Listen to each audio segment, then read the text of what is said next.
अ से अनार।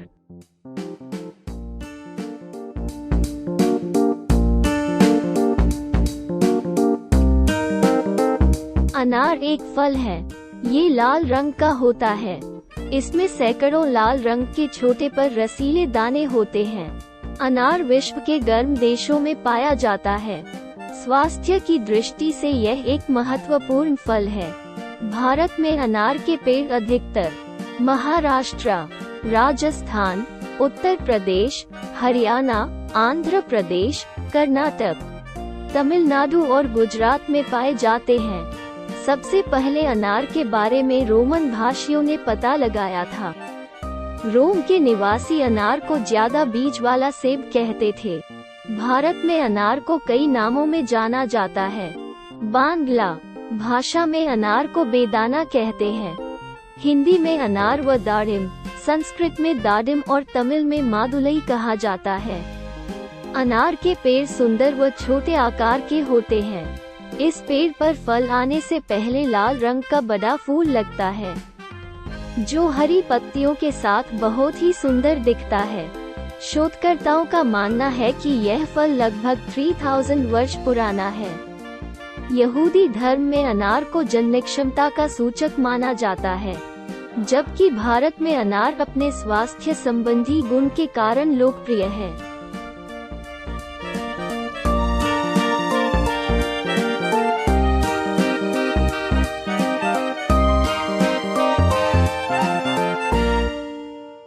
अ से अनार।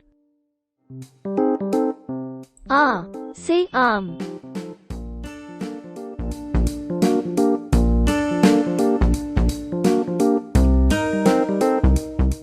आम एक प्रकार का रसीला फल होता है।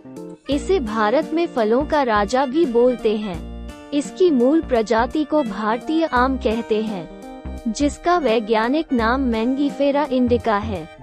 आमों की प्रजाति को मैंगीफेरा कहा जाता है। इस फल की प्रजाति पहले केवल भारतीय उपमहाद्वीप में मिलती थी। इसके बाद धीरे धीरे अन्य देशों में फैलने लगी। इसका सबसे अधिक उत्पादन भारत में होता है। ये भारत, पाकिस्तान और फिलीपींस में राष्ट्रीय फल माना जाता है और बांग्लादेश में इसके पेड़ को राष्ट्रीय पेड़ का दर्जा प्राप्त है।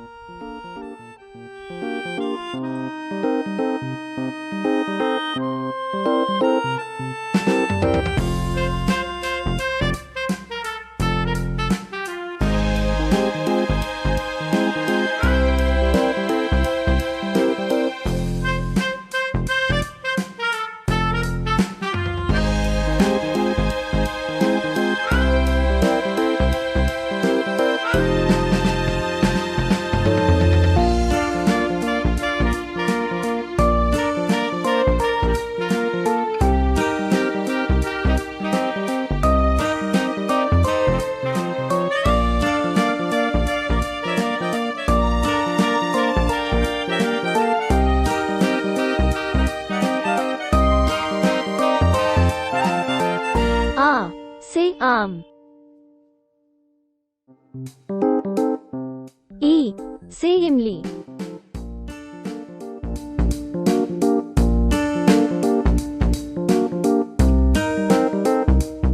इमली अंग्रेजी तमरंद, अरबी तम, हिंदी भारतीय खजूर पादपकुल फैबेसी का एक वृक्ष है। इसके फल लाल से भूरे रंग के होते हैं तथा स्वाद में बहुत खट्टे होते हैं। इमली का वृक्ष समय के साथ बहुत बड़ा हो सकता है और इसकी पत्तियां एक वृंत के दोनों तरफ छोटी छोटी लगी होती हैं। इसके वंश टैमरिन्स में सिर्फ एक प्रजाति होती है।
ईख।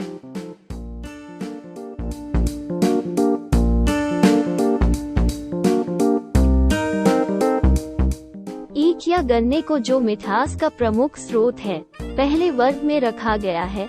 गन्ने का रस शरबत, फलों के रस पेय पदार्थों में है। गन्ना शुगरकेन। वानस्पतिक नाम सैकरम ऑफिसिनेरम विश्व की एक प्रमुख नकदी फसल है, जिससे चीनी, गुड़ आदि का निर्माण होता है। गन्ने का उत्पादन सबसे ज्यादा ब्राजील में होता है और भारत का गन्ने की उत्पादकता में संपूर्ण विश्व में दूसरा स्थान है। गन्ने की खेती बड़ी संख्या में लोगों को रोजगार देती है और विदेशी मुद्रा प्राप्त करने में एक महत्वपूर्ण भूमिका निभाती है।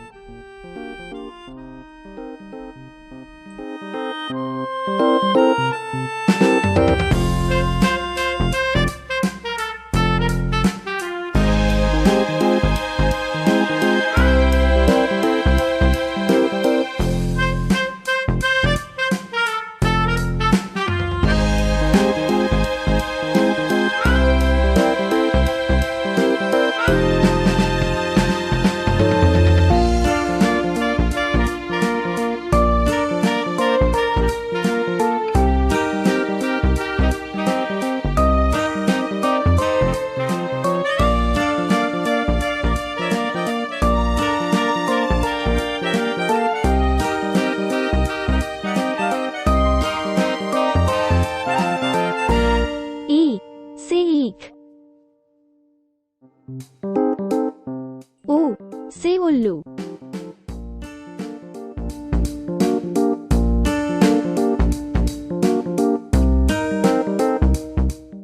उल्लू एक ऐसा पक्षी है जिसे दिन की अपेक्षा रात में अधिक स्पष्ट दिखाई देता है। ये अपनी गर्दन पूरी घुमा सकता है। इसके कान बेहद संवेदनशील होते हैं।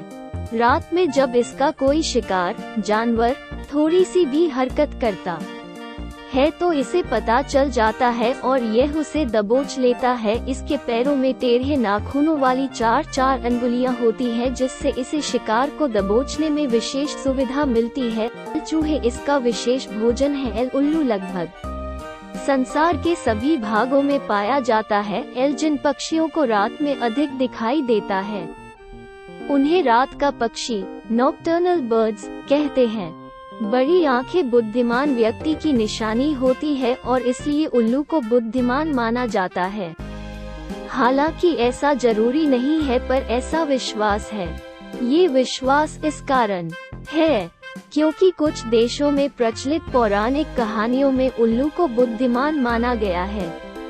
प्राचीन यूनानियों में बुद्धि की देवी एथेन के बारे में कहा जाता है कि वह उल्लू का रूप धारकर पृथ्वी पर आई है।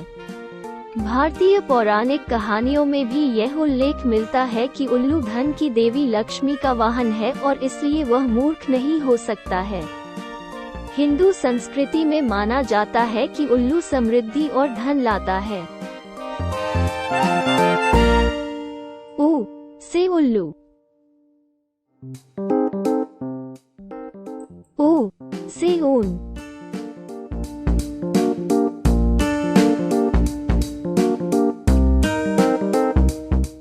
ऊन मूलतः रेशेदार तंतुमय प्रोटीन है जो विशेष प्रकार की त्वचा की कोशिकाओं से निकलता है। ऊन पालतू भेड़ों से प्राप्त किया जाता है, किंतु बकरी, याक आदि अन्य जंतुओं के बालों से भी ऊन बनाया जा सकता है। कपास के बाद ऊन का सर्वाधिक महत्व है। इसके रेशे ऊष्मा के कुचालक होते हैं। सूक्ष्मदर्शी से देखने पर इन रेशों की सतह असमान एक दूसरे पर चढ़ी हुई कोशिकाओं से निर्मित दिखाई देती है। विभिन्न नस्ल की भेड़ों में इन कोशिकाओं का आकार और स्वरूप भिन्न भिन्न होता है।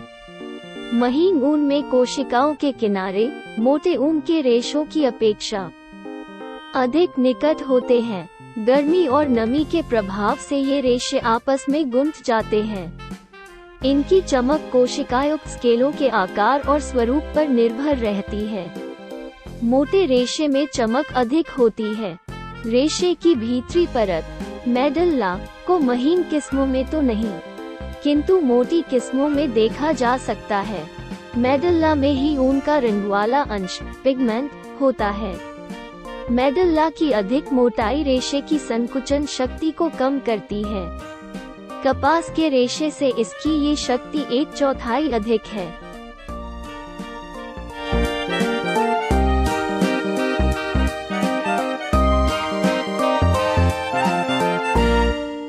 ऊ से ऊन। ए से एम्बुलेंस। एम्बुलेंस एक वाहन है जिसका प्रयोग किसी रोगी या दुर्घटनाग्रस्त व्यक्ति को किसी स्थान से अस्पताल या स्वास्थ्य केंद्र तक पहुंचाने या एक उपचार केंद्र से दूसरे उपचार केंद्र तक ले जाने में किया जाता है। अधिकतर मामलों में एक एम्बुलेंस में रोगी के अस्पताल पहुंचने तक उसे चिकित्सा सेवा भी प्रदान की जाती है। एम्बुलेंस शब्द लैटिन भाषा के शब्द एम्बुले से आता है, जिसका अर्थ है चलना, जो प्रारंभिक चिकित्सा सेवा का एक संदर्भ है जहां रोगियों को उठाकर या अश्ववाहन द्वारा स्थानांतरित किया जाता था। मूल रूप से एम्बुलेंस शब्द को एक सचल अस्पताल के लिए प्रयोग किया जाता था और यह सचल अस्पताल युद्ध में घायल सैनिकों को स्थानांतरित करने के लिए काम आता था। एम्बुलेंस के ऊपर चमकती बत्तियां और सायरन लगा रहता है ताकि भीड़ से भरे यातायात से गुजरते समय उसे रास्ता दिया जा सके। आजकल अन्य प्रत्यारोपण से जुड़े मामलों और किसी बड़ी दुर्घटना की स्थिति में यातायात पुलिस द्वारा एम्बुलेंस को एक हरा गलियारा ग्रीन कॉरिडोर प्रदान किया जाता है ताकि समय रहते बिना यातायात में फंसे दाता अन्न को आदाता तक ले जाया सके या फिर दुर्घटनाग्रस्त लोगों को अस्पताल पहुंचाया जा सके।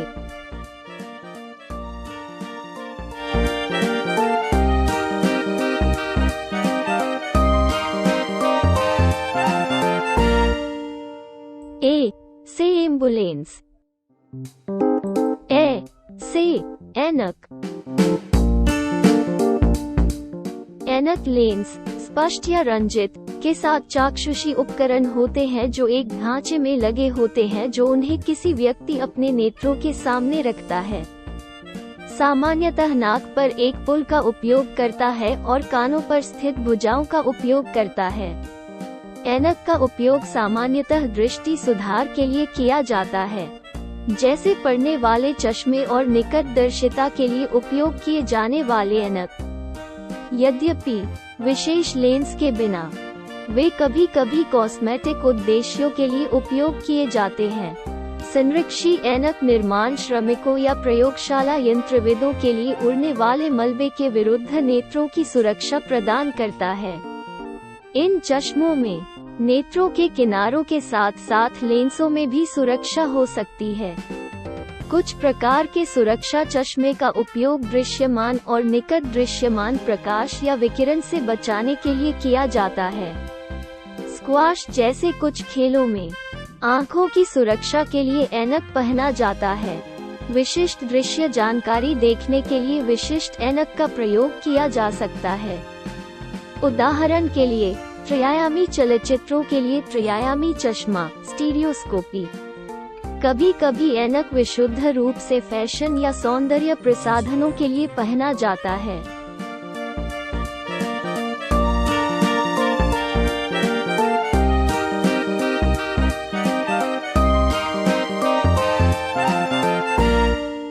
ए से ऐनक। ओ से ओखली।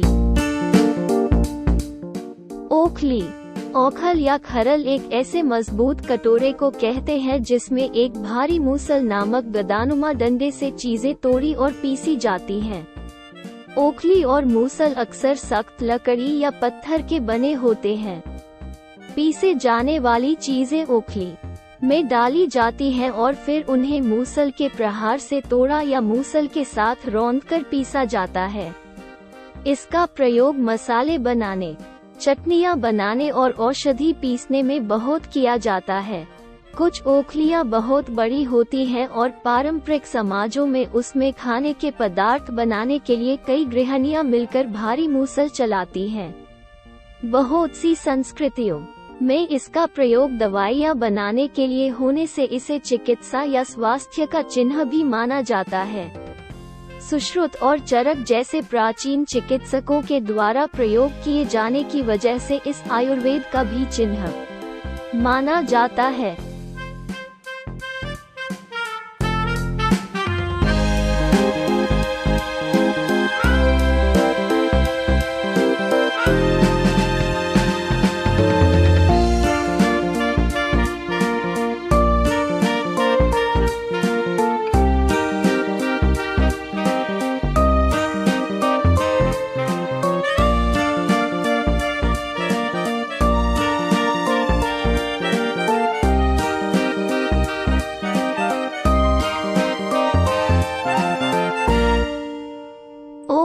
से ओखली,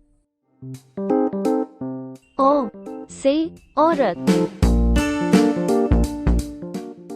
औरत स्त्री, महिला या नारी मानव के मादा स्वरूप को कहते हैं जो स्त्रीलिंग है।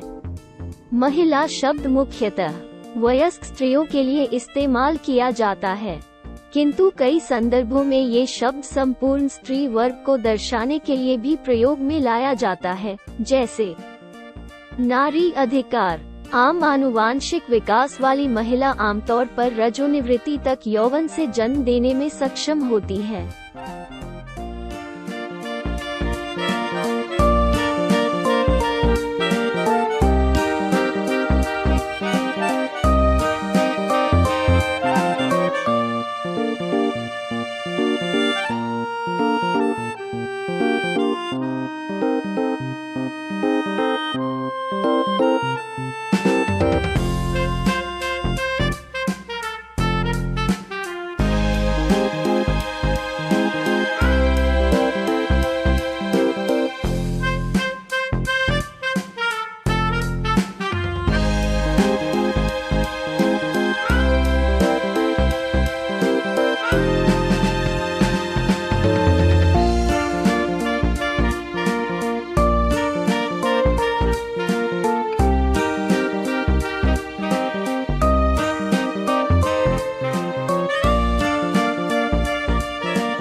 से औरत,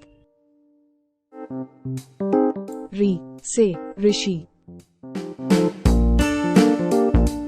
ऋषि अर्थात दृष्टा भारतीय परंपरा में श्रुति ग्रंथों को दर्शन करने यानी यथावत समझ पाने वाले जनों को कहा जाता है।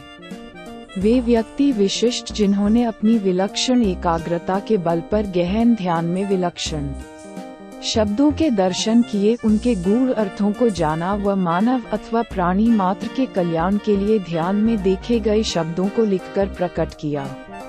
इसीलिए कहा गया ऋषयो मंत्र दृष्टार न तु कर्तार, अर्थात ऋषि तो मंत्र के देखने वाले हैं न कि बनाने वाले, अर्थात बनाने वाला तो केवल एक परमात्मा ही है। इसीलिए किसी भी मंत्र के जप से पूर्व उसका विनियोग अवश्य बोला जाता है। उदाहरणार्थ अस्य श्री कार स्वरूप परमात्मा, गायत्री छंदः परमात्मा ऋषिः अंतर्यामी देवता अंतर्यामी प्रीत्यर्थे आत्मज्ञान प्राप्त्यार्थे जपे विनियोगः। ऋषि शब्द की व्युत्पत्ति ऋष है जिसका अर्थ देखना या दर्शन शक्ति होता है। ऋषि के प्रकाशित कृतियों को आर्ष कहते हैं जो इसी मूल से बना है। इसके अतिरिक्त दृष्टि नजर जैसे शब्द भी इसी मूल से हैं। सप्तर्षि आकाश में हैं और हमारे कपाल में भी।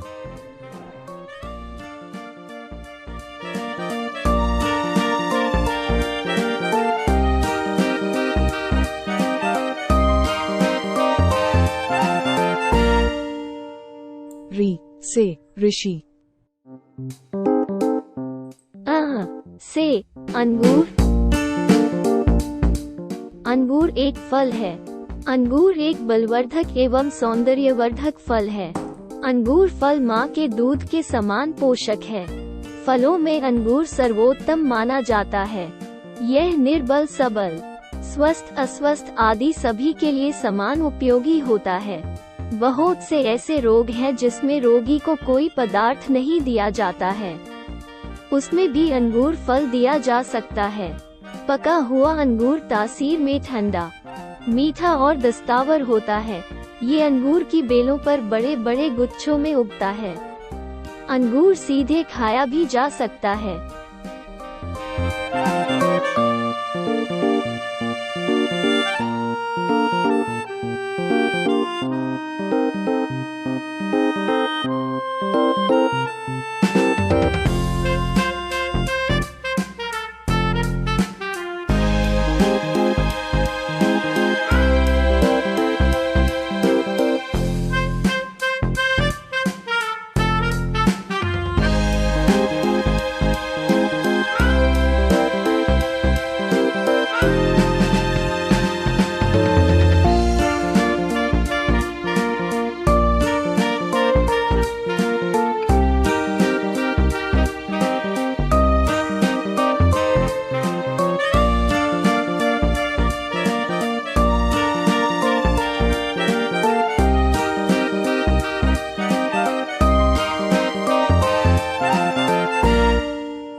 से अंगूर, खाली।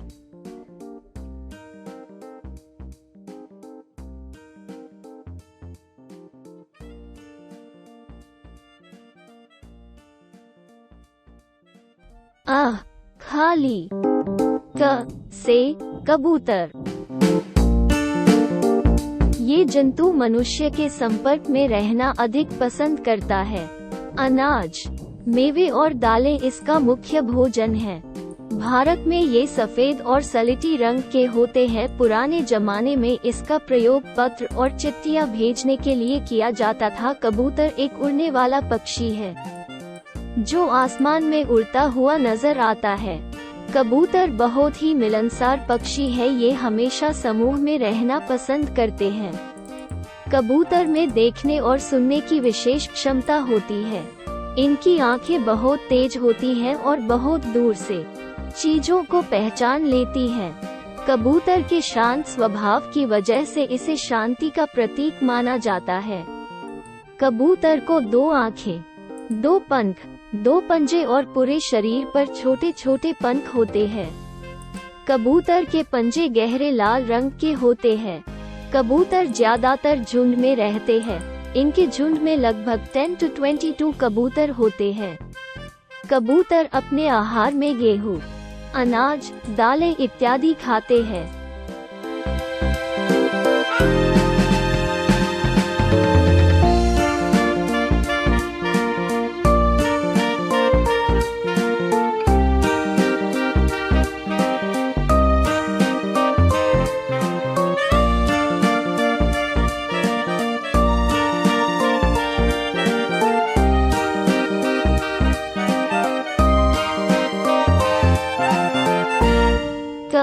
से कबूतर। ख से खरगोश। खरगोश खरहारूपी गण के खरहादृष्ट कुल के खरहा और पिका के साथ छोटे स्तनधारी हैं। खनखरहा शशबल में यूरोपीय खरगोश और उसके वंशज। पालतू खरगोश की दुनिया की 305 नस्लें शामिल हैं। सिल्वी खरहा में 13 वन्य खरगोश शामिल हैं, जिनमें से 7 कपासपुच्छ के प्रकार हैं। अंटार्कटिका को छोड़कर हर महाद्वीप पर परिचय में आया हुआ यूरोपीय खरगोश दुनिया भर में एक जंगली शिकार प्राणी के रूप में और पशुधन और पालतू जानवर के पालतू रूप में परिचित है। पारिस्थितिकी और संस्कृतियों पर इसके व्यापक प्रभाव के साथ खरगोश या बनी दुनिया के कई क्षेत्रों में दैनिक जीवन का एक हिस्सा है। भोजन, कपड़ों और साथी के रूप में और कलात्मक प्रेरणा के स्रोत के रूप में। वह लेपोरिडी परिवार का एक छोटा स्तनपायी है जो विश्व के अनेक स्थानों में पाया जाता है। विश्व में खरगोश की 8 प्रजातियां पाई जाती हैं। खरगोश जंगलों, घास के मैदानों, मरुस्थलों तथा पानी वाले इलाकों में समूह में रहते हैं। एंगोरा ऊन खरगोश से प्राप्त होता है। खरगोश अपने दिमाग में हर जगह का नक्शा बनाता है और उसको कोई चीज इधर से उधर होना पसंद नहीं होता है।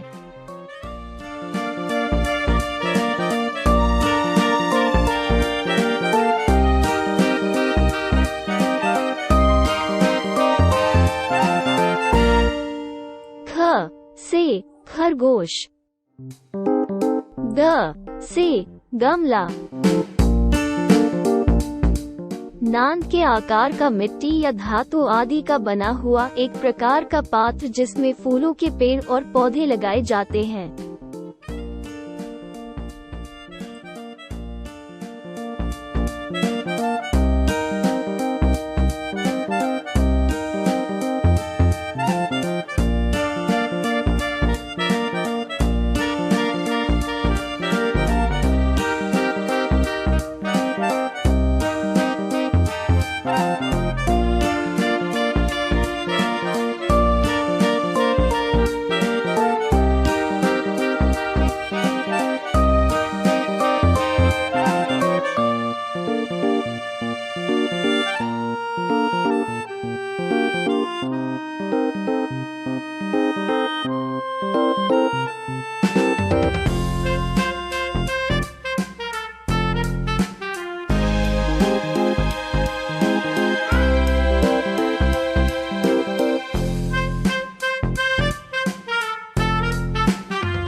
ग से गमला, घ से घड़ी।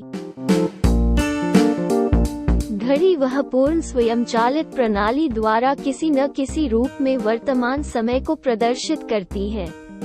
घड़ियां कई सिद्धांतों से बनाई जाती हैं, जैसे धूप घड़ी, यांत्रिक घड़ी, इलेक्ट्रॉनिक घड़ी आदि। अधिकतर घड़ियों में नियमित रूप से आवर्तक रिकरिंग क्रियाएं उत्पन्न करने की स्वयंचालित व्यवस्था होती है, जैसे लोलक का दोलन, सर्पिल कमानियों, स्पाइरल स्प्रिंग्स तथा संतुलन चक्रों, बैलेंस व्हील्स को दोलन, दाब विद्युत मनिभों, पीएसो इलेक्ट्रिक क्रिस्टल्स का दोलन, अथवा उच्च आवृत्ति वाले संकेतों की परमाणुओं की मूलावस्था की अतिसूक्ष्म संरचना, हाइपरफाइन स्ट्रक्चर से तुलना इत्यादि।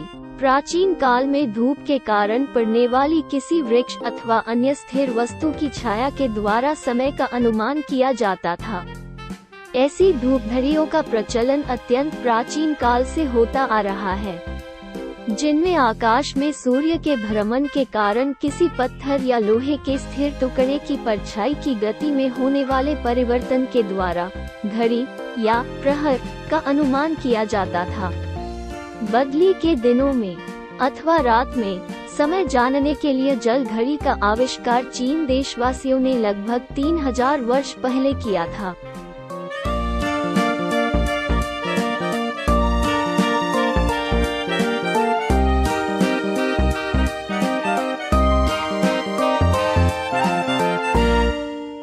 घ से घड़ी, अग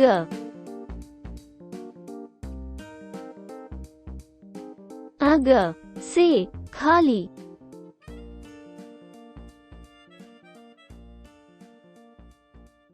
अग च से चरखा। चरखा एक हस्तचालित युक्ति है जिससे सूत तैयार किया जाता है। इसका उपयोग कुटीर उद्योग के रूप में सूत उत्पादन में किया जाता है। भारत के स्वतंत्रता संग्राम में यह आर्थिक स्वावलंबन का प्रतीक बन गया था। चरखा यंत्र का जन्म और विकास कब तथा कैसे हुआ, इस पर चरखा संघ की ओर से काफी खोजबीन की गई थी। अंग्रेजों के भारत आने से पहले भारत भर में चरखे और करघे का प्रचलन था। 1500 ई तक खादी और हस्तकला उद्योग पूरी तरह विकसित था। 1702 में अकेले इंग्लैंड ने भारत से 1,53,725 पाउंड की खादी खरीदी थी। मार्को पोलो और टेवेनियर ने खादी पर अनेक सुंदर कविताएं लिखी हैं। 1960 में टेवेनियर की डायरी में खादी की मृदुता, मजबूती, बारीकी और पारदर्शिता की भूरी भूरी प्रशंसा की गई है।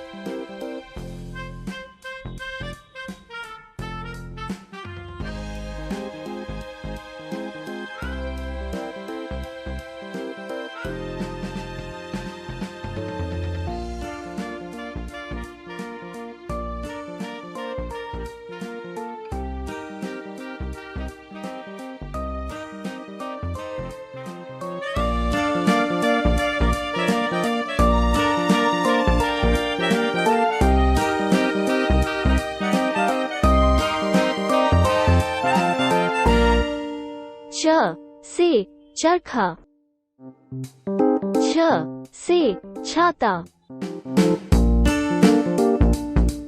छाता धूप एवं वर्षा से बचने के लिए प्रयोग किया जाता है। छाता की बनावटी छतरी प्राचीन काल में लकड़ी का बनाया हुआ को उपयोग में लाई जाती थी। इस आधुनिक युग में हम लोग रॉड स्टील का छतरी लेकर मार्केट में उपलब्ध है।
छ से छाता, ज से जग। एक जग एक प्रकार का कंटेनर होता है जिसका इस्तेमाल आमतौर पर तरल पदार्थ रखने के लिए किया जाता है। इसमें एक छिद्र होता है, कभी कभी संकीर्ण होता है, जिसमें से डालना या पीना होता है, और एक हैंडल होता है, और अक्सर एक उंडेलने वाला होंठ होता है। पूरे इतिहास में गुण धातु और सिरेमिक या कांच से बने होते हैं और प्लास्टिक अब आम है। ब्रिटिश अंग्रेजी में जग पीने योग्य तरल पदार्थ, चाहे बियर, पानी या शीतल पे रखने के लिए बर्तन डाल रहे हैं। उत्तर अमेरिकी अंग्रेजी में इन टेबल गुड़ को आमतौर पर पिचर कहा जाता है। ईवा जग या पिचर के लिए एक पुराना शब्द है और कई अन्य हैं। लोकेल, परंपरा और व्यक्तिगत पसंद के आधार पर कई अन्य प्रकार के कंटेनरों को जग भी कहा जाता है। कुछ प्रकार की बोतलों को गुड़ कहा जा सकता है, खासकर यदि कंटेनर का मुंह संकरा हो और उसका हैंडल हो। इन खुदरा पैकेजों के लिए स्टॉपर्स या स्क्रू कैप्स जैसे क्लोजर आम हैं।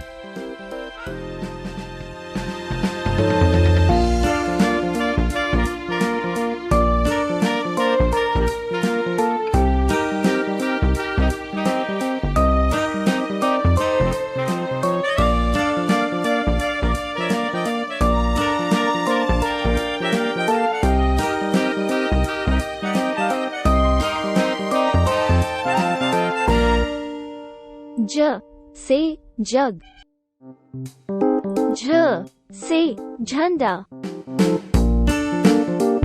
एक झंडा एक विशिष्ट डिजाइन और रंगों के साथ कपड़े का एक टुकड़ा, अक्सर आयताकार या चतुर्भुज, होता है। इसका उपयोग प्रतीक के रूप में, सिग्नलिंग डिवाइस या सजावट के लिए किया जाता है। फ्लैग शब्द का उपयोग नियोजित ग्राफिक डिजाइन को संदर्भित करने के लिए भी किया जाता है, और फ्लैग अल्पविकसित सिग्नलिंग और पहचान के लिए एक सामान्य उपकरण के रूप में विकसित हुए हैं, विशेष रूप से उन वातावरणों में जहां संचार चुनौतीपूर्ण है, जैसे कि समुद्री वातावरण, जहां सेमाफोर का उपयोग किया जाता है। कई झंडे समान डिजाइन के समूह में आते हैं जिन्हें ध्वज परिवार कहा जाता है। झंडे के अध्ययन को लैटिन वैक्सिलम से वैक्सिलोलॉजी के रूप में जाना जाता है, जिसका अर्थ है ध्वज या बैनर। राष्ट्रीय झंडे व्यापक रूप से विविध व्याख्याओं के साथ देशभक्ति के प्रतीक हैं, जिनमें अक्सर मजबूत सैन्य संघ शामिल होते हैं क्योंकि उनके मूल और उस उद्देश्य के लिए चल रहे उपयोग होते हैं। झंडे का उपयोग संदेश भेजने, विज्ञापन देने या सजावटी उद्देश्यों के लिए भी किया जाता है। झंडे के उपयोग के बाद कुछ सैन्य इकाइयों को झंडे कहा जाता है। एक झंडा अरब देशों में एक ब्रिगेड के बराबर है। स्पेन में एक ध्वज स्पेनिश बांदेरा स्पेनिश सेना में एक बटालियन समतुल्य है। झ से झंडा।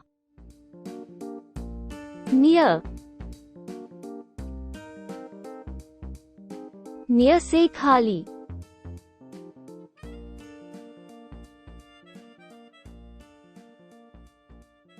न्य। ट से टमाटर। टमाटर विश्व में सबसे ज्यादा प्रयोग होने वाली सब्जी है। इसका पुराना वानस्पतिक नाम लाइकोपोसिकान एस्कुलेंटम मिल है।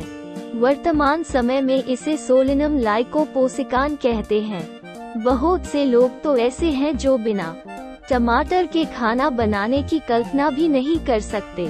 इसकी उत्पत्ति दक्षिण अमेरिकी एंडीज में हुआ। मैक्सिको में इसका भोजन के रूप में प्रयोग आरंभ हुआ और अमेरिका के स्पेनिश उपनिवेश से होते हुए विश्व भर में फैल गया।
ट से टमाटर।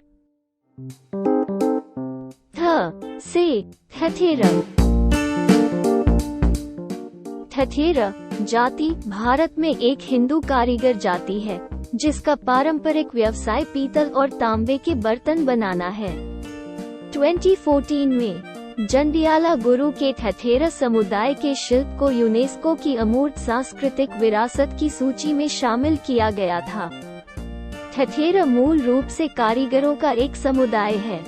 धातु का काम, व्यापार और बर्तनों की मरम्मत उनके पारंपरिक व्यवसाय हैं। उनमें से कई तो जमीन पर खेती भी करते हैं और बिहार में कई जौहरी भी हैं। ओडिशा में उन्हें कसारी कहा जाता है और इस समुदाय के मुख्य लोग महाराणा और महापात्र हैं।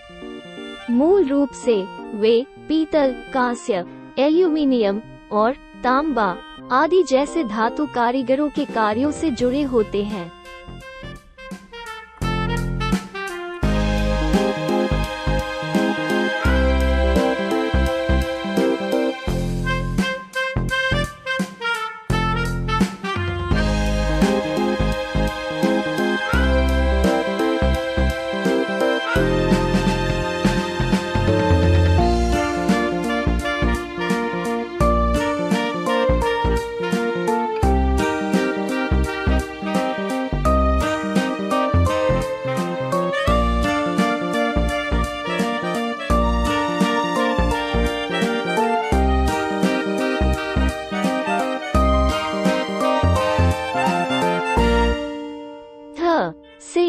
ठठेर। ड से डमरू। डमरू एक छोटा संगीत वाद्य यंत्र होता है। इसमें एक दूसरे से जुड़े हुए दो छोटे शंकुनुमा हिस्से होते हैं जिनके चौड़े मुखों पर चमड़ा या खाल कसकर तनी हुई होती है। डमरू के तन बिचौले भाग में एक रस्सी बंधी होती है जिसके दूसरे अंत पर एक पत्थर या कांसे का डला या भारी चमड़े का टुकड़ा बंधा होता है। हाथ एक फिर दूसरी तरफ हिलाने पर ये डला पहले एक मुख की खाल पर प्रहार करता है और फिर उल्टकर दूसरे मुख पर, जिससे डुग डुग की आवाज उत्पन्न होती है। तेजी से हाथ हिलाने पर इस डुग डुग की गति और ध्वनि शक्ति काफी बढ़ाई जा सकती है। डुगडुगी इसका छोटा रूप है।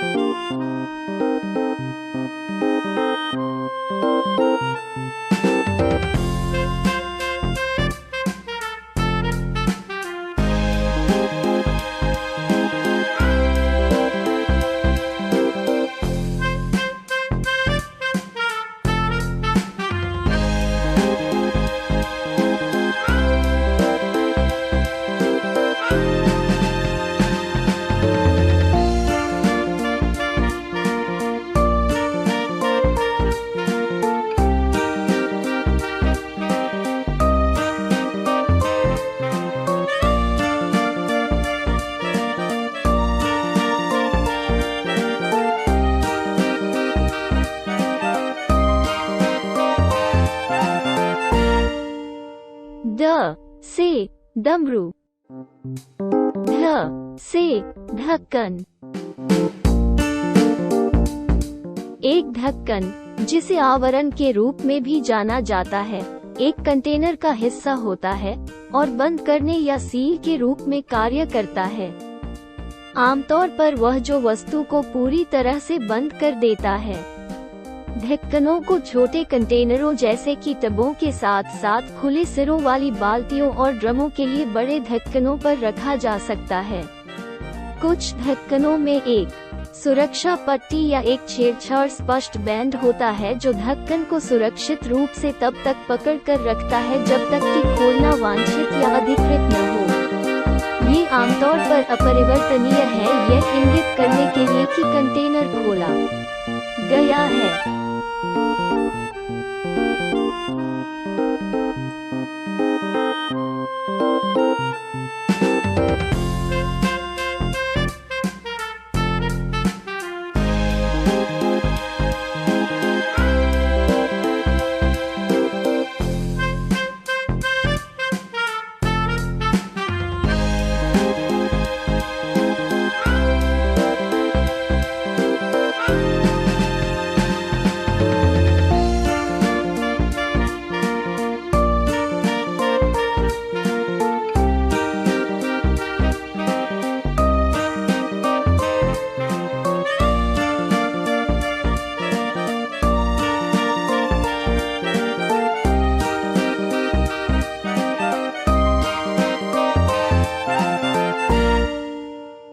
ढ से ढक्कन।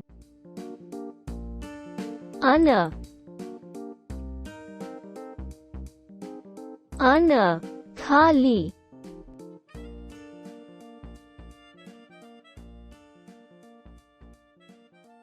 अन त से तरबूज। तरबूज ग्रीष्म ऋतु का फल है। ये बाहर से हरे रंग के होते हैं, परंतु अंदर से लाल और पानी से भरपूर व मीठे होते हैं। इनकी फसल आमतौर पर गर्मी में तैयार होती है।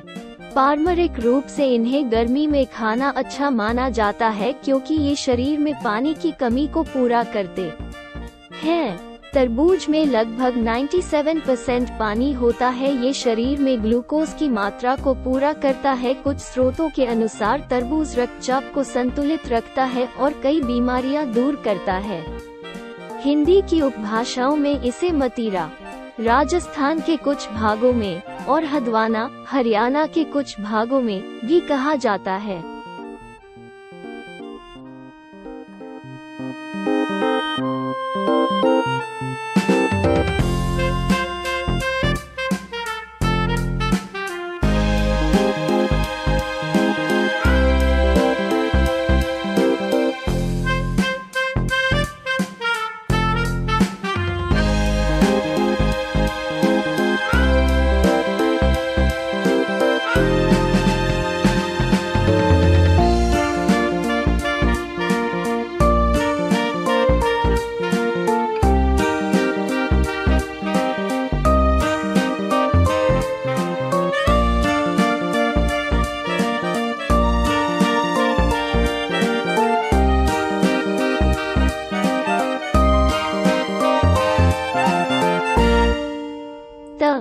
से तरबूज।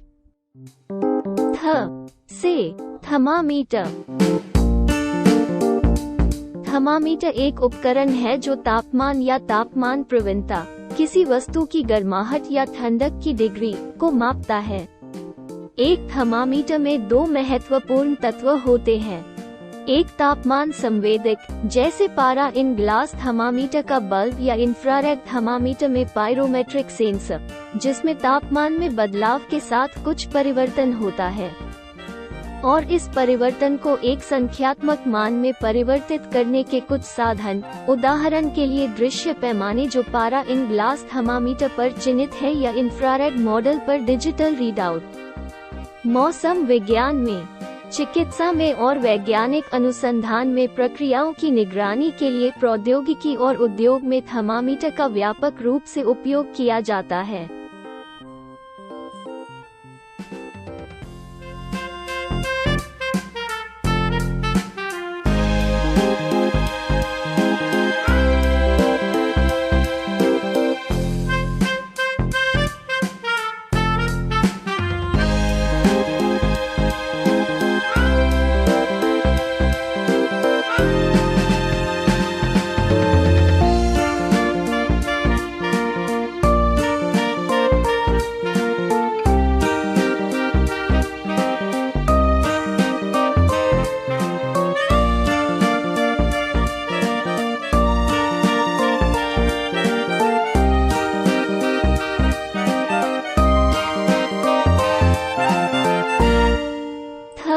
से थर्मामीटर। द से दवात। एक दवात एक छोटा जार या कंटेनर होता है जो अक्सर कांच, चीनी मिट्टी के बर्तन, चांदी, पीतल या पेवर से बना होता है, जो लिखने वाले व्यक्ति के लिए सुविधाजनक स्थान पर स्याही रखने के लिए उपयोग किया जाता है। कलाकार या लेखक आवश्यकतानुसार ब्रश, क्विल या डिप पेन को दवात में डुबोते हैं या फाउंटेन पेन के जलाशय को भरने के लिए स्रोत के रूप में दवात का उपयोग करते हैं।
से दवात। ध से धनुष। ये दूर तक मार करने वाला अस्त्र है जिसका उपयोग सहस्रों वर्षों से होता आ रहा है। इसके प्रसार का इतिहास अज्ञात है। सांस्कृतिक प्रगति में भाप और आग उत्पन्न करने की कला के आविष्कार का जो महत्व है, वही महत्व धनुष के आविष्कार का भी है। यह आविष्कार आज के लगभग 30 से 50 सहस्राब्दी पहले हुआ। धनुष का आविष्कार कैसे हुआ, यह अनुमान का विषय हो सकता है, लेकिन इसका जन्म पूर्व में हुआ। यह निर्विवाद है। इसे एशिया माइनर के यूनानियों और अरबों ने संभवतः ईरान मार्ग से भारत से प्राप्त किया। विश्व के प्राचीनतम साहित्य संहिता और ब्राह्मणों में इंद्र के वज्र और धनुष बाण का उल्लेख मिलता है। प्राचीन समय में सैन्य विज्ञान का नाम ही धनुर्वेद था, जिससे सिद्ध होता है कि उन दिनों युद्ध में धनुष बाण का कितना महत्व था। नीति प्रकाशिका में मुक्तवर्ग के अंतर्गत 12 प्रकार के शस्त्रों का वर्णन है, जिनमें धनुष का स्थान प्रमुख है।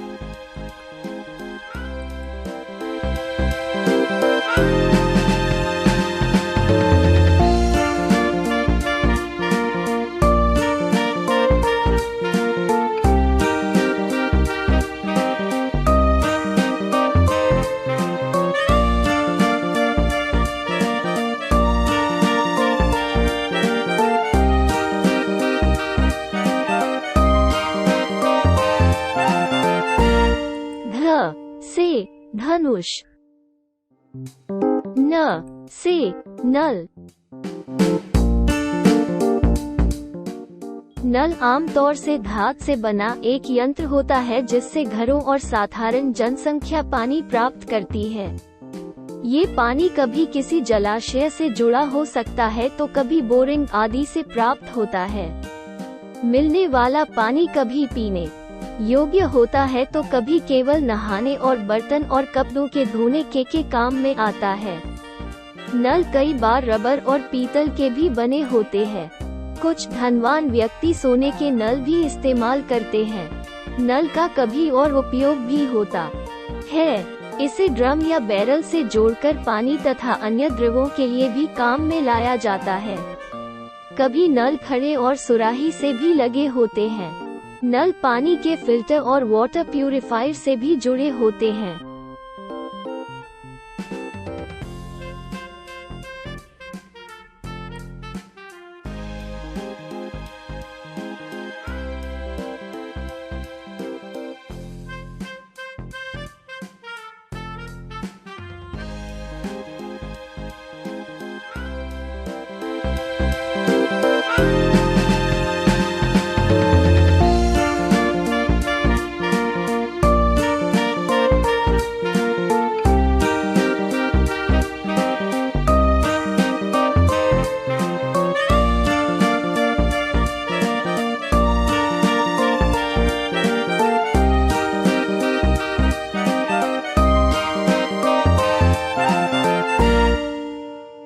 न से नल, प से पतंग। पतंग एक धागे के सहारे उड़ने वाली वस्तु है जो धागे पर पड़ने वाले तनाव पर निर्भर करती है। पतंग तब हवा में उठती है जब हवा या कुछ मामलों में पानी का प्रवाह पतंग के ऊपर और नीचे से होता है, जिससे पतंग के ऊपर कम दबाव और पतंग के नीचे अधिक दबाव बनता है। ये विक्षेपण हवा की दिशा के साथ क्षैतिज खींच भी उत्पन्न करता है। पतंग का लंगर बिंदु स्थिर या चलित हो सकता है। पतंग आमतौर पर हवा से भारी होती है, लेकिन हवा से हल्की पतंग भी होती है जिसे हेलिकाइट कहते हैं। ये पतंगे हवा में या हवा के बिना भी उड़ सकती हैं। हेलिकाइट पतंगे अन्य पतंगों की तुलना में एक अन्य स्थिरता सिद्धांत पर काम करती है, क्योंकि हेलिकाइट हीलियम स्थिर और हवा स्थिर होती हैं।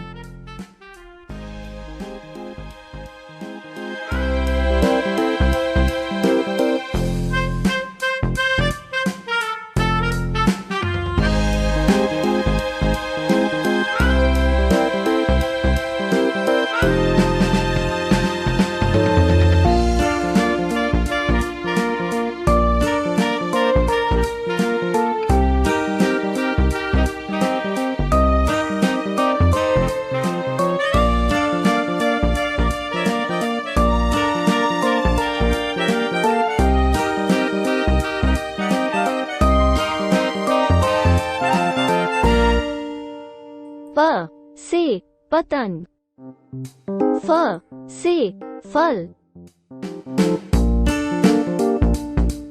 वनस्पति विज्ञान में एक फल फूलों के पौधों में बीज असर संरचना है जो फूलों के बाद अंडाशय से बनता है। फल वह साधन है जिनके द्वारा फूलों के पौधे जिसे एंजियोस्पर्म के रूप में भी जाना जाता है, अपने बीजों का प्रसार करते हैं। विशेष रूप से खाद्य फलों ने एक सहजीवी संबंध में मनुष्यों और जानवरों के आंदोलनों का उपयोग करके लंबे समय से प्रचारित किया है, जो एक समूह के लिए बीज फैलाव के लिए साधन है और दूसरे के लिए पोषण।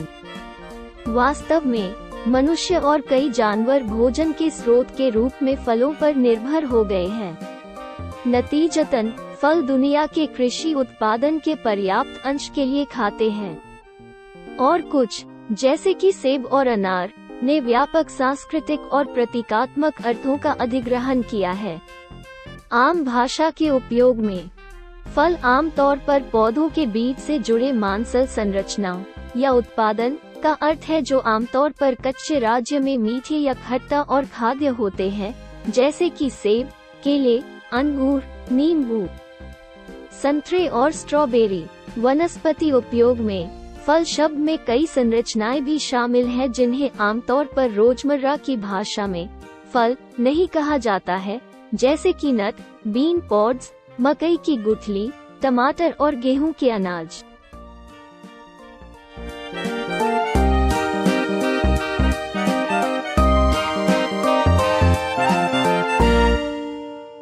फ से फल, ब से बकरी। बकरी एक पालतू पशु है जिसे दूध तथा मांस के लिए पाला जाता है। इसके अतिरिक्त इससे रेशा, चर्म, खाद्य एवं बाल प्राप्त होता है। विश्व में बकरियां पालतू व जंगली रूप में पाई जाती हैं और अनुमान है कि विश्व भर की पालतू बकरियां दक्षिण पश्चिमी एशिया व पूर्वी यूरोप की जंगली बकरी की एक वंशज उपजाति है। मानवों ने वर्णात्मक प्रजनन से बकरियों को स्थान और प्रयोग के अनुसार अलग अलग नस्लों में बना दिया गया है और आज दुनिया में लगभग 300 नस्लें पाई जाती हैं। भारतवर्ष में करीब 20 नस्ल की बकरियां पाई जाती हैं। संयुक्त राष्ट्र खाद्य एवं कृषि संगठन के अनुसार सन 2011 में दुनिया भर में 92.4 करोड़ से अधिक बकरियां थीं।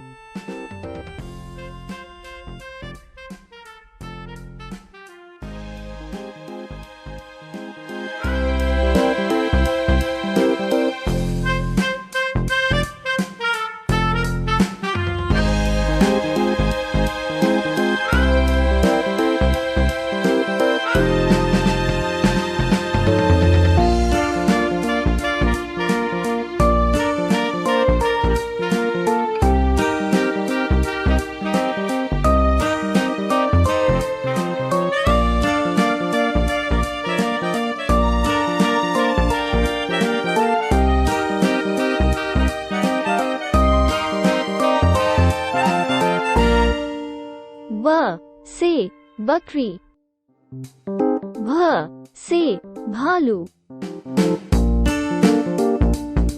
भालू या रीछ, बेर, जिसका वैज्ञानिक नाम असदाई है, स्तनधारी प्राणियों के मांसाहारी गण का एक जीव वैज्ञानिक कुल है। हालांकि इसकी सिर्फ 8 ज्ञात जातियां हैं। इसका निवास पूरी दुनिया में बहुत ही विस्तृत है। ये एशिया, यूरोप, उत्तर अमेरिका और दक्षिण अमेरिका के महाद्वीपों में पाया जाता है। देखने में सभी भालुओं के आम लक्षणों में बड़ा शरीर, मोटी टांगे व बाजू, लंबा बुक, नाक, पूरे बदन पर घने बाल और पांव में सख्त नाखून शामिल हैं। ध्रुवीय भालू, पोलर बेयर, अधिकतर मांस मछली ही खाता है और बड़ा पांडा, जायंट पांडा, सिर्फ बांस के पत्ते टहनियाँ खाता है। लेकिन भालुओं की अन्य 6 जातियां सर्वाहारी होती हैं और मांस और वनस्पति दोनों खाती हैं।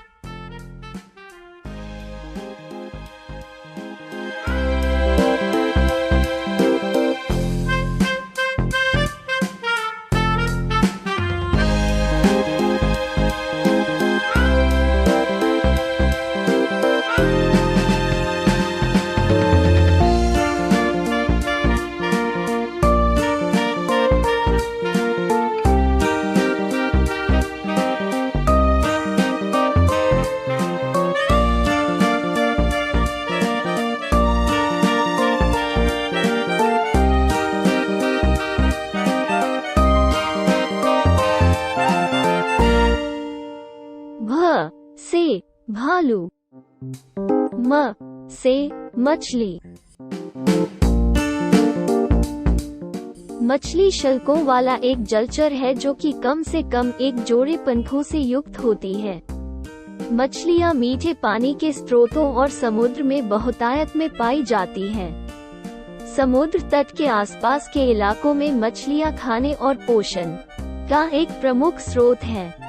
कई सभ्यताओं के साहित्य, इतिहास एवं उनकी संस्कृति में मछलियों का विशेष स्थान है। इस दुनिया में मछलियों की कम से कम 28,500 प्रजातियां पाई जाती हैं, जिन्हें अलग अलग स्थानों पर कोई 218,000 भिन्न भिन्न नामों से जाना जाता है। इसकी परिभाषा कई मछलियों को अन्य जलीय प्राणियों से अलग करती है। यथा व्हेल एक मछली नहीं है।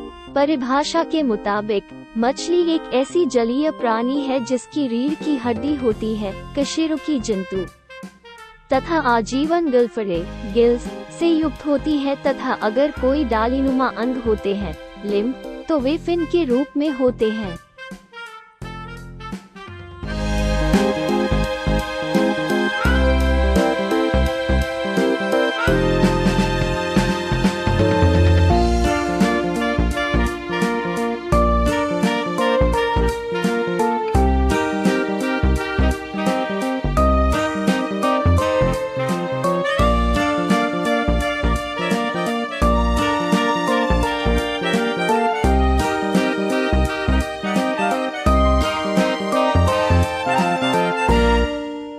म से मछली। य से योग। योग संस्कृत योग एक आध्यात्मिक प्रक्रिया है जिसमें शरीर, मन और आत्मा को एक साथ लाने योग का काम होता है। योग शब्द तथा इसकी प्रक्रिया और धारणा हिंदू धर्म, जैन धर्म और बौद्ध धर्म में ध्यान प्रक्रिया से संबंधित है। योग शब्द भारत से बौद्ध पंथ के साथ चीन, जापान, तिब्बत, दक्षिण पूर्व एशिया और श्रीलंका में भी फैल गया है और इस समय सारे सभ्य में लोग इससे परिचित हैं। सिद्धि के बाद पहली बार 11 दिसंबर 2014 को संयुक्त राष्ट्र महासभा ने प्रत्येक वर्ष 21 जून को विश्व योग दिवस के रूप में मान्यता दी है। इसमें शरीर की लचीलता, शक्ति और सांस लेने की प्रक्रिया पर विशेष रूप से ध्यान केंद्रित करते हुए मानसिक और शारीरिक स्वास्थ्य में सुधार किया जाता है। योग के सबसे मुख्य घटक आसन और सांस लेने की विशेष तकनीक होती है। योग के आसनों को योगासन कहा जाता है, जो विशेष शारीरिक मुद्राएं होती हैं।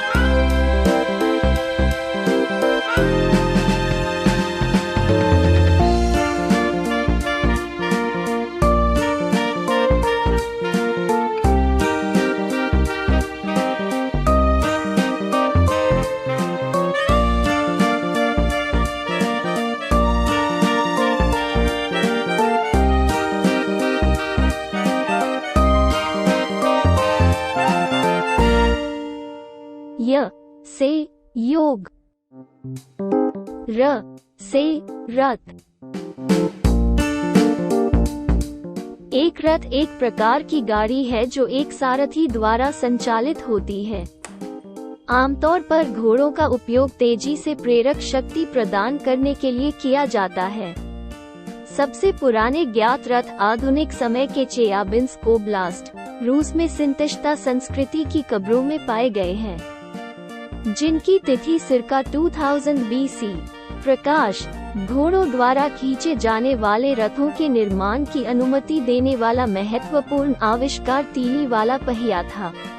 रथ एक तेज, हल्का, खुला, दो पहिए वाला वाहन था जिसे दो या दो से अधिक घोड़ों द्वारा खींचा जाता था, जो अगल बगल बंधे हुए थे और आगे और बगल में कमर ऊंचे गार्ड के साथ एक मंजिल से थोड़ा अधिक था। कांस्य और लौह युग के दौरान प्राचीन युद्ध के लिए इसका उपयोग शुरू में किया गया था, लेकिन इसकी सैन्य क्षमताओं को प्रकाश और भारी घुड़सवारों द्वारा हटा दिए जाने के बाद यात्रा और परिवहन के लिए जुलूसों में खेलों के लिए और दौड़ में रथों का उपयोग जारी रहा। प्राचीन काल की एक प्रकार की सवारी जिसमें 4 या 2 पहिए हुआ करते थे और जिसका व्यवहार युद्ध, यात्रा, विहार आदि के लिए हुआ करता था।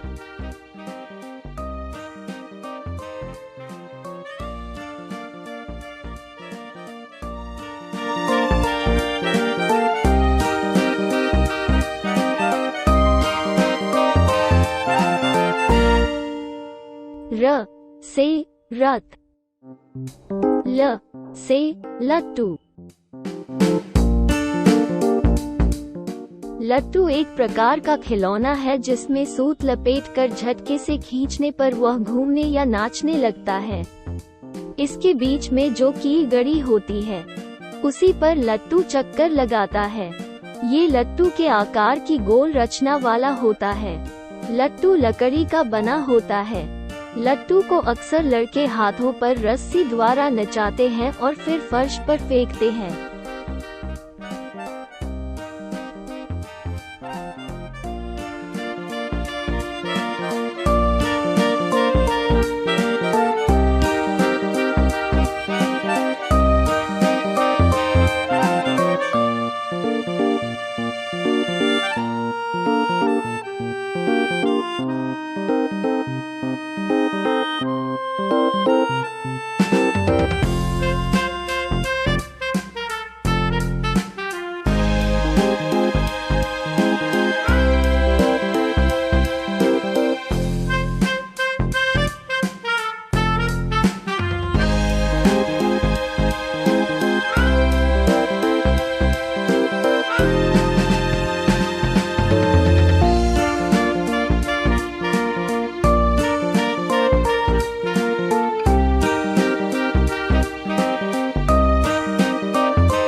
ल से लट्टू, व से विमान।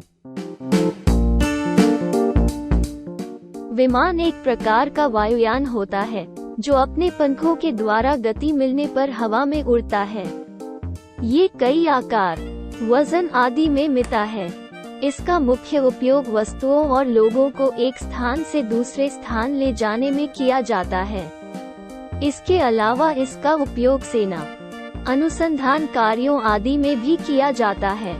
बहुत से विमान को उड़ाने के लिए चालक की आवश्यकता होती है, लेकिन कुछ को कंप्यूटर की सहायता से भी चलाया जा सकता है।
व से विमान,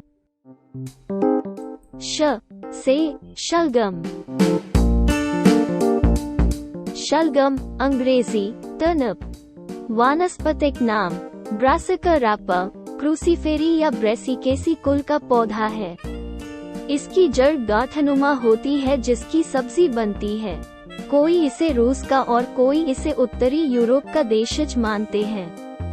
आज ये पृथ्वी के प्रायः समस्त भागों में उगाया जाता है। इसकी जड़ मोटी होती है जिसको पकाकर खाते हैं और पत्तियां भी शाक के रूप में खाई जाती हैं। पशुओं के लिए यह एक बहुमूल्य चारा है। कुछ स्थानों में मनुष्यों के खाने के लिए, कुछ पशुओं को खिलाने के लिए और कुछ स्थानों में इन दोनों कामों के लिए यह उगाया जाता है। इसमें ठोस पदार्थ 9 से 12% और कुछ विटामिन, विशेषतः बी और सी रहते हैं।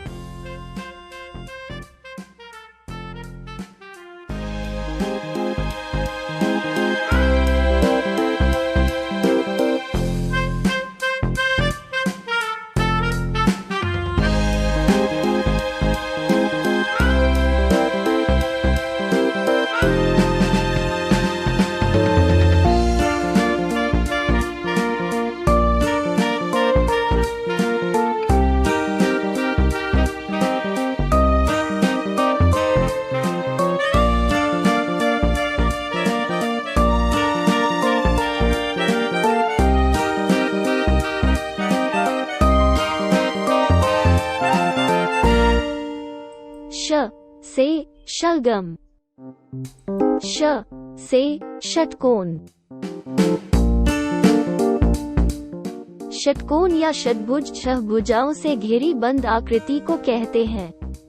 इसके सभी 6 अंतःकोणों का योग 720 डिग्री होता है। जिस षटकोण की सभी भुजाएं और सभी कोण समान हों, उसे समष्टकोण कहते हैं।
श से षटकोण, स से सांप।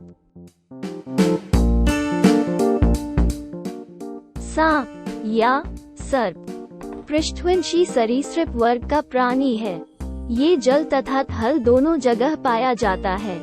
इसका शरीर लंबी रस्सी के समान होता है जो पूरा का पूरा स्केल से ढका रहता है। सांप के पैर नहीं होते हैं। यह निचले भाग में उपस्थित घड़ारियों की सहायता से चलता फिरता है। सांपों के स्पष्टतः कान भी नहीं होते, बल्कि इनमें आंतरिक ध्वनि तंत्र होता है। इनमें कान के पर्दे की बजाय एक बेहद छोटी आंतरिक हड्डी होती है, जो बेहद संवेदनशील होती है। पहले ध्वनि भूमि द्वारा त्वचा ग्रहण करती है और फिर धमनियों द्वारा मस्तिष्क के पास की हड्डी तक पहुंचती है। जब हवा से ध्वनि आती है, तो मस्तिष्क के कंकाल में कंपन होने से आवाज सुनाई देती है। इसकी आंखों में पलकें नहीं होती, ये हमेशा खुली रहती हैं। सांप विषैले तथा विषहीन दोनों प्रकार के होते हैं। इसके ऊपरी और निचले जबड़े की हड्डियां इस प्रकार की संधि बनाती है, जिसके कारण इसका मुंह बड़े आकार में खुलता है।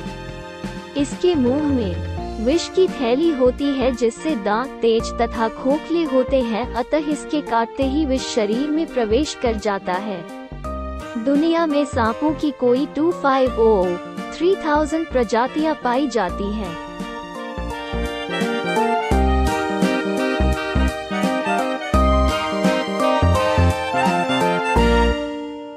स से सांप, ह से हिरन।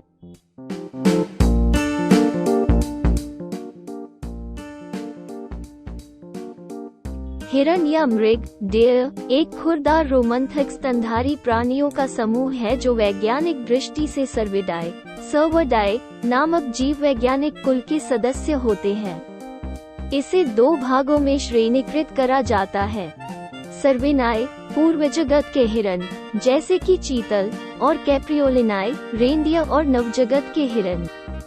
लगभग हर जाति के नर हिरण अपने सिर पर सींग उगाते हैं, जो हर वर्ष गिरते हैं और फिर से नए उगते हैं।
से हिरण, श से क्षत्रिय। क्षत्रिय हिंदू समाज के 4 वर्णों में से एक वर्ण है। संस्कृत शब्द क्षत्रिय का प्रयोग वैदिक काल के समाज के संदर्भ में किया जाता है, जिसमें सदस्यों को 4 वर्णों द्वारा उल्लिखित किया जाता था: ब्राह्मण, क्षत्रिय, वैश्य और शूद्र। क्षत्रिय वर्ण के लोगों का काम गांव, कबीलों व राज्य की रक्षा करना था। मनु के अनुसार इस वर्ण के लोगों का कर्तव्य वेदाध्ययन, प्रजापालन, दान और यज्ञादि करना तथा विषय वासना से दूर रहना है। वशिष्ठ ने इस वर्ण के लोगों का मुख्य धर्म अध्ययन, शस्त्राभ्यास और प्रजापालन बतलाया है। वेद में इस वर्ण के लोगों की सृष्टि प्रजापति की बाहु से कही गई है। क्षत्रिय शब्द का प्रयोग वंश, जाति के संदर्भ में भी किया जाता है। वेद में जिन क्षत्रिय वंशों के नाम हैं, वे पुराणों में दिए हुए अथवा वर्तमान नामों से बिल्कुल भिन्न हैं। पुराणों में क्षत्रियों के चंद्र वंश और सूर्य वंश केवल 2 ही वंशों के नाम आए हैं। कृपया उद्धरण जोड़ें। पीछे से इस वर्ण में अग्निवंशी तथा और कई वंशों की सृष्टि हुई और श्वेत, हून, शक आदि विदेशी लोग आकर मिल गए। कृपया उद्धरण जोड़ें। आजकल इस जाति के बहुत से अवान्तर भेद हो गए हैं।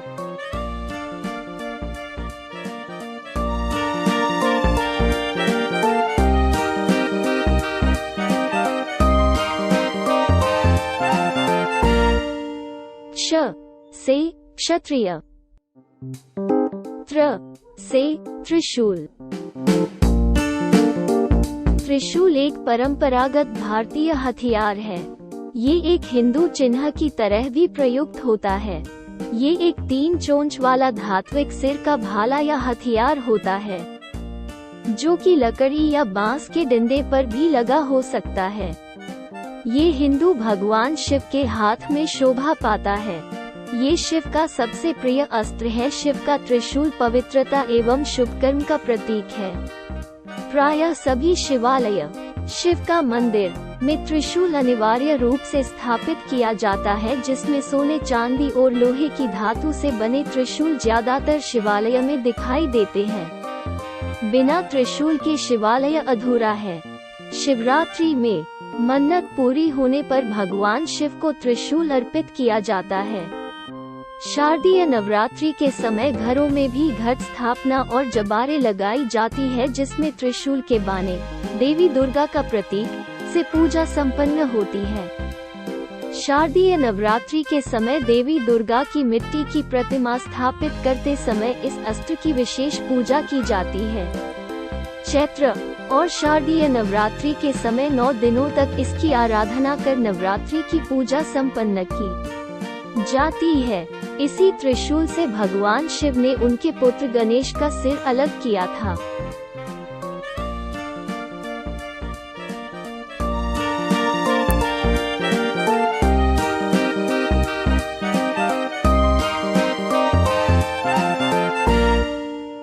त्र से त्रिशूल, ज्ञ से ज्ञानी।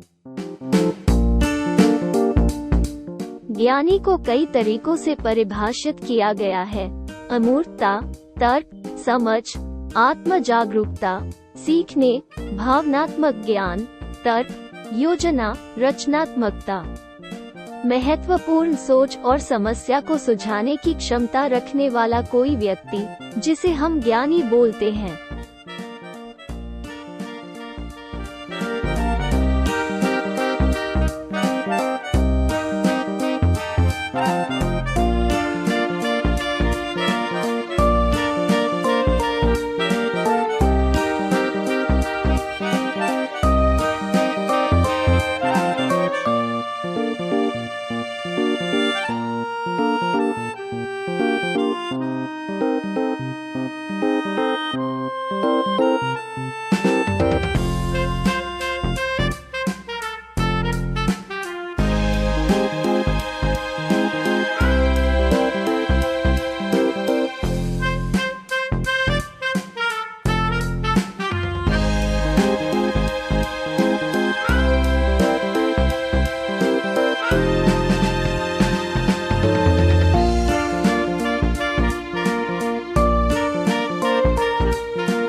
ज्ञ से ज्ञानी।